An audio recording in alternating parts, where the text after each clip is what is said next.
لسر درخصنا کنگریانه کسی و چی پیوسته دوره کردن زیبا گرمجم ماموستا عبدالباری خلف اندام مدریا گشتی یعنی کسا ماموستا عبدالباری دنباش دوباره یعنی البدره أنا كسا وكونغري خلدات بخير برسا جرين جواكو آمده كاري وان جهشنا شقونا غكي وش آمده كاري معنا كوبدايور نحتاجو كونغري الدار خسته دم باش ما مستعد بقدن قصور عفو بك لجمع كلام كمان مستعد قطبو براستي ما باش كاروباري خوكري يعني تقريبا عم جهزن أنا كاج دار خسنا كونغر بالنسبة جي كسي سر بخور همو خجهية مال همو حرما كردستان سوري قلت أخوة وقود بجهل بجارتنا دانشي بو همو تكوني اندام مؤتمر كسي رخستني جنا ورخستني جواكا سبيل وخورد وخاندوان همو تشك وقود بجوي بشدار بن يعني وقت ما قلت تشتكي بلكي هندك تسرو جامع يقو أم كونغري خوا بخير وسلامات دارخن هاقرقو أو كسانا بهيل يعني ما مستلقوري كنت بيش بینید که کنگر و چند روزی دیواره درخشنا و چند روزی دیجبینی وری انجام دادن حتی کو روزا درخشنا کنگر وری دست نشان کرد.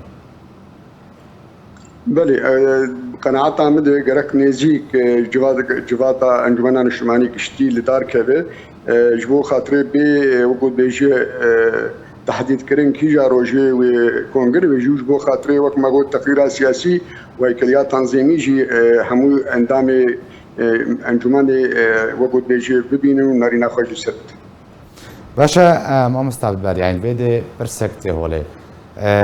دوی کنگره کو بریار وری دار خستن چو گوهارتن انگو چه پروژه هاتن پیشنهاد کردن کو کنگر دا وری کو تو پیش کردن و انا کسی بيستاهل بجوهرتنا حتى كونغر دوري بحث كرن أو جوهرتن شنا ما مستشخص دواري سياسي ده خط باند استراتيجية أنجمن اجتماعي كردي زلال يعني أما رباطك ما هي أم وجود بيجي سيوان أنا تويا كرد سوري أم سوريا ديمقراطي تعددي ما فيه ملتي كردي وجود بيجي بكاتي ب وما في هم خلق سوري وكبوا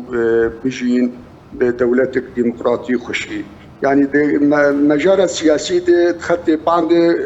جوهرتن تشينابن لكن أفحص الكونغر تشينابوي أكيد والجور تشتينو جوهرتن هولي وتشتين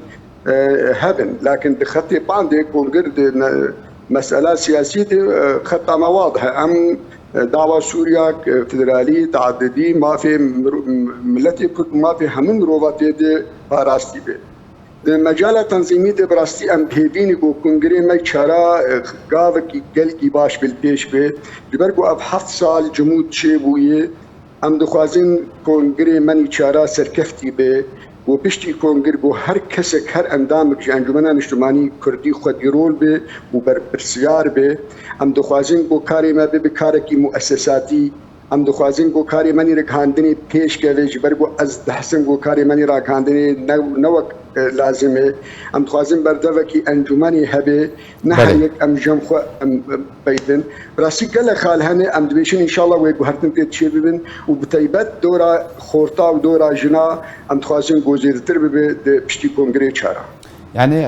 الجوري كنت داخل يكرن مع أنا كسامة دكاريج واقو هارت نارا كريه كود كونغر دا ام بيجن پسند بكي وبيش روج دا سر بروجرام نو بمشي بله وقت ما